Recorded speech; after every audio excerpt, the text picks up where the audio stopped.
까라마조프가의 형제들. 19세기 러시아 사실주의 문학의 거장인 표도르 미하일로비치 도스토옙스키의 대표작이죠.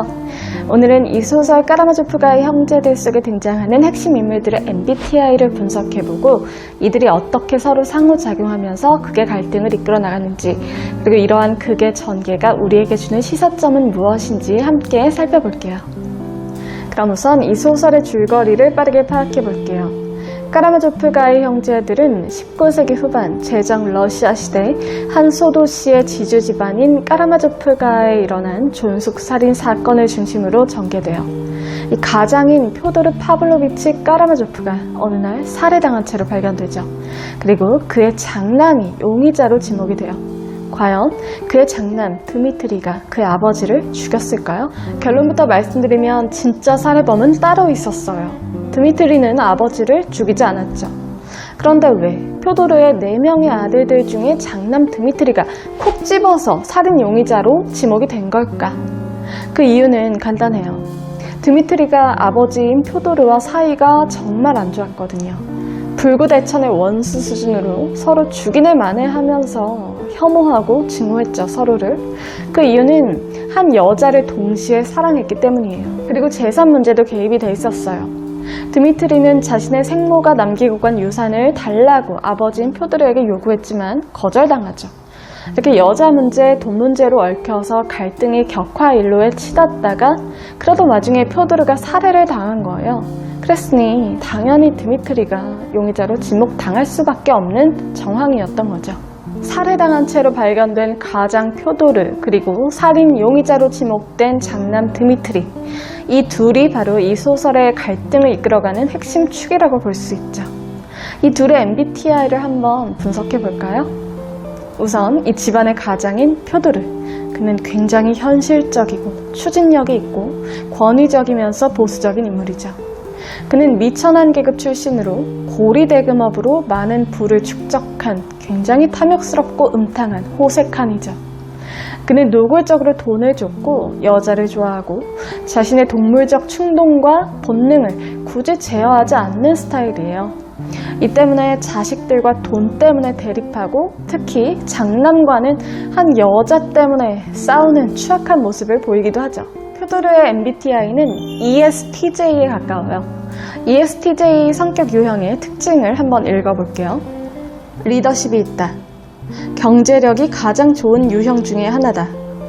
조직적이고 절도 있으며 무게감이 있는 선배나 교육자, 상사, 사장, 가부장적인 부모의 모습을 많이 보여주는 유형이다. 겉보기에 무척 철저하고 엄격해 보일 수 있지만 완숙된 스타일이라면 본인 주변에 있는 사람들에게 의리와 배려를 보여주기도 한다. 현실적이면서도 커다란 도전을 좋아하는 유형이기도 하다. 항상 그렇진 않지만 회사에서는 유능한 핵꼰대 상사 성격으로도 잘 통한다. 실질적이고 현실 감각이 뛰어나며 일을 조직하고 계획하여 추진시키는 능력이 있다. 자기 또는 타인의 감정을 고려하는 능력이 매우 부족하여 속단속결하는 경향과 지나치게 업무 위주로 사람을 대하는 경향이 있다. 또 미래의 가능성보다 현재의 사실을 추구하기 때문에 현실적, 실용적인 면이 강하다. 무례할 수 있다. 흔히 말하는 전형적인 사회가 돌아가는 모습과 현실적이고 실용적인 면을 제법 인지하고 있기 때문에 현실에서 도태될 가능성은 가장 없는 성격이다. 그러면 아버지를 살해한 살인 용의자로 지목받는 장남 드미트리에 대해서 알아볼게요. 그는 충동적이고 다혈질에 술과 도박을 즐기며 영예심도 있고 욕망도 대단한 현직 장교죠. 그는 그루시엔카라는 여인 때문에 아버지와 대립각을 세우고 또 재산 문제 때문에 아버지를 증오하고 혐오하죠. 드미트리는 아버지인 표도르가 살해당하던 날 자신이 사랑하는 여인 그루시엔카가 아버지와 함께 있을 거라는 망상에 사로잡혀서 이 둔기를 챙겨가지고 아버지의 집으로 향했죠. 결과적으로 드미트리가 아버지를 죽이진 않았지만 정황상 용의자로 몰리게 된 거죠. 이렇게 드미트리는 자신의 망상 때문에 빚어진 충동을 억제하지 못하는 그런 면모를 가지고 있죠. 드미트리의 성격 유형은 ENTP에 가까워요.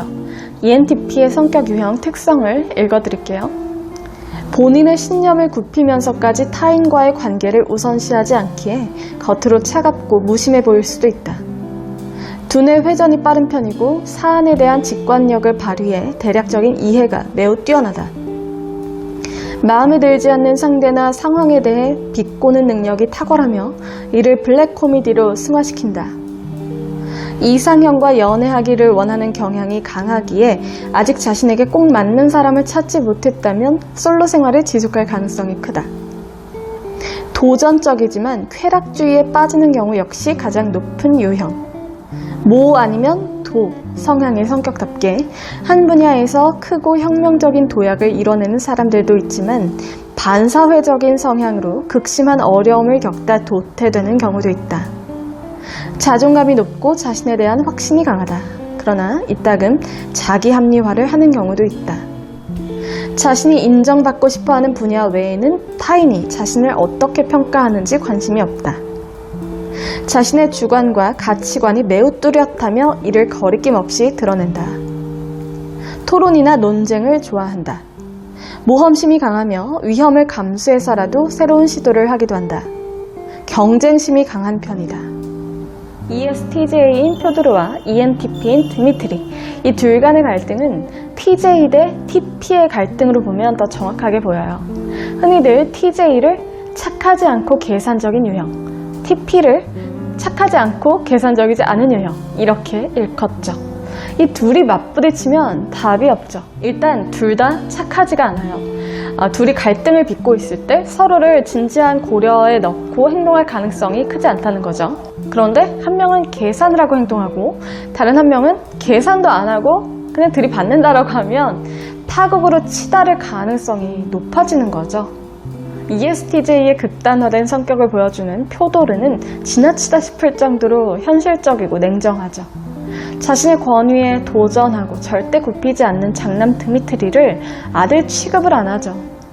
그래도 핏줄이니까 아들이니까 돈을 그렇게 달라고 하면은 좀 줄 법도 한데 절대로 감싸거나 아량을 베푸는 일이 없죠.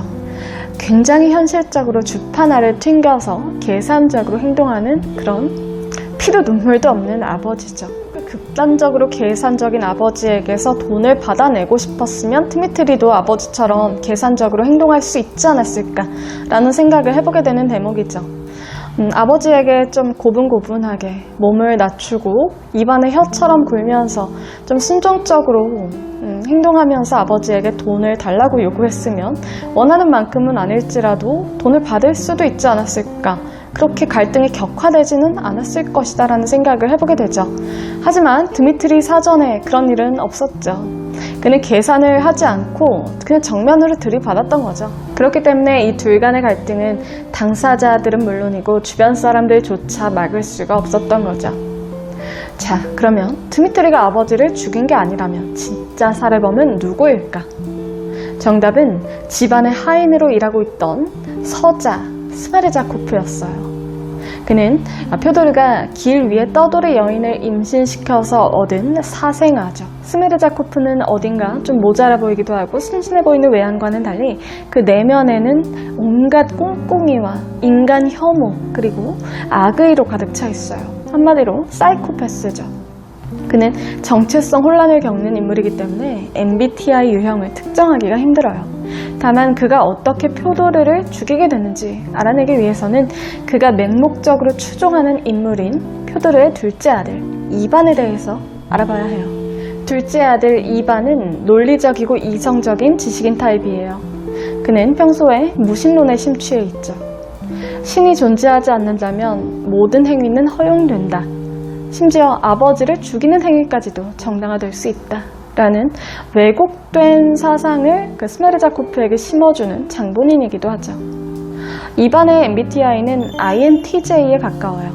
INTJ의 성격 유형 특성을 한번 읽어볼게요. 모든 유형 중에서 종교, 즉 초월적 존재를 믿을 가능성이 가장 낮음. 제한과 그것을 강요하는 권위자를 포함한 무언가를 이유 없이 맹목적으로 따르는 것을 싫어함.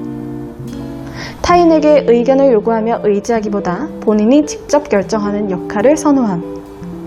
대중을 바라보는 시각이 다소 냉소적일 수 있음. 인간적 감수성이 대체로 낮은 편이므로 인간적 공감대에 참여하기를 부담스러워함. 다소 오만하고 자기가 남들보다 우월하다는 인식을 갖고 있음. 합리적 성향이 과할 때 종종 인정머리 없는 면모를 보임. 평소 내면이 사사롭고 복잡함. 내성적이고 진지하며 잡생각만으로 많은 시간을 보냄. 사회화보다는 개인적 성공을 중시함. 이반은 아버지인 표도르가 살해당하고 난 후에 설마 하면서 스메르자코프를 추궁하죠. 이 3번이나 추궁한 끝에 비로소 그가 아버지를 죽였다라는 대답을 받아내고 경악하게 되죠. 이반은 비록 자기가 직접 아버지를 죽이진 않았지만 자신의 도덕적 허무주의가 스메르자코프의 사고체계에 영향을 미쳐서 결국 아버지의 죽음으로 이어지게 된 것이라는 죄책감과 죄의식에 사로잡히면서 극도의 스트레스와 정신적 혼란에 시달리게 됩니다. 자, 이제 한 명 남았죠? 까라마조프가의 형제들.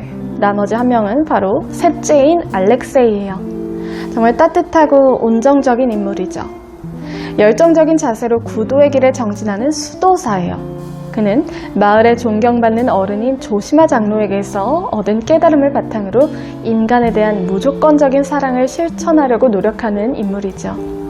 그는 아버지와 갈등을 빚는 형들을 보면서 불안한 마음을 갖죠. 그러면서 중재하려고 노력하지만 적극적으로 개입하지는 않고 메신저 역할을 하면서 사건의 전개를 따라가죠. 알렉세이의 성격 유형은 INFJ예요. INFJ의 성격 유형 특성을 읽어볼게요. 공감 능력이 좋아 타인의 감정을 잘 읽고 다른 사람의 말을 끝까지 경청하며 감수성이 풍부하다. 영감이 뛰어나고 깊은 통찰력이 있다. 정신 세계, 내면을 꿰뚫어보는 데에 재능이 있다. 직관력과 통찰력, 관찰력이 매우 뛰어나다. 몽환적이며 신비로운 것을 좋아한다. 인류의 이익과 화합을 추구하는 성격으로 사람에 대한 관심이 많으며 사람 중심의 가치를 중요시한다. 스스로 옳다고 확신이 생긴 신념은 끝까지 관철해 나간다. 종교가 없더라도 종교적이다. 이 막내인 알렉세이의 눈으로 보기에도 이 아버지 그리고 아버지와 갈등을 빚는 형들의 모습은 때론 혐오스럽고 경멸적으로 비춰지죠. 하지만 알렉세이는 내색하지 않아요. 그 누구도 섣불리 판단하거나 또 누구와도 척지지 않고요. 그저 열린 자세로 받아들이려 노력하죠. 인내하고 이해하고 감싸려고 애쓰죠. 그는 이렇게 소극적인 메신저의 역할을 하면서 중재하려고 노력은 하지만 결국 그의 이런 역할은 존속살인이라는 비극으로 비화되는 것을 막지는 못했죠. 그게 참 아쉬운 부분이죠. 그렇다면 어떻게 이 비극을 막을 수 있었을까? 이렇게 의문을 던져보게 되죠. 우리가 지금까지 살펴봤듯이 까라마조프가 사람들은 각기 굉장히 대립적이고 유니크한 성격 특성을 가지고 있죠. 하지만 문제의 핵심은 이 다르다는 사실 자체가 아닌 것 같아요. 소통을 통해서 서로 간의 간극을 좁히고 그리고 진정한 교감을 통해서 갈등을 중재하고 타협에 이를 수 있는 여지가 분명 있었기 때문이죠. 까라마조프가 사람들은 그걸 못했던 거예요. 소통이 굉장히 서툴렀고 자기만의 방식을 고집했던 거죠. 그래서 이 비극을 막을 수 없었던 거죠. 도스토옙스키가 제시하고 있는 해법은 무조건적인 사랑과 이해와 관용이죠. 우리 모두 완벽하지 않은 존재죠. 그렇기 때문에 서로 감싸 안고 보듬어주면서 서로 간의 흠결을 덮어주고 또 더 많이 사랑할 수 있도록 노력해야 한다라는 가르침이 이 소설 안에 녹아들어 있는 거죠. 우리는 살면서 이런 말을 종종 입버릇처럼 하게 되죠. 와, 진짜 세상이 내 맘 같지가 않다. 그래서 사는 게 너무 힘들다. 이렇게 푸념하게 되는데 생각해보면 이건 너무나 당연한 세상의 이치죠. 우리는 각기 고유한 서로 다른 성격을 타고나기 때문에 사고방식과 행동 양식도 다를 수밖에 없죠. 우리는 서로의 다름을 깨끗이 인정하고 이런 서로 간의 간극을 어떻게 좁혀나갈 것인가 그 방식을 고민해야 하죠. 현명한 소통 그리고 진정한 교감을 통해서 서로의 생각을 이해하고 받아들이면서 타협을 이루고 또 갈등을 해결해 나가는 그런 과정이 바로 인생의 묘미가 아닐까 싶어요. 그게 바로 함께 삶을 꾸려가는 인간으로서의 특권이 아닐까 싶기도 하고요.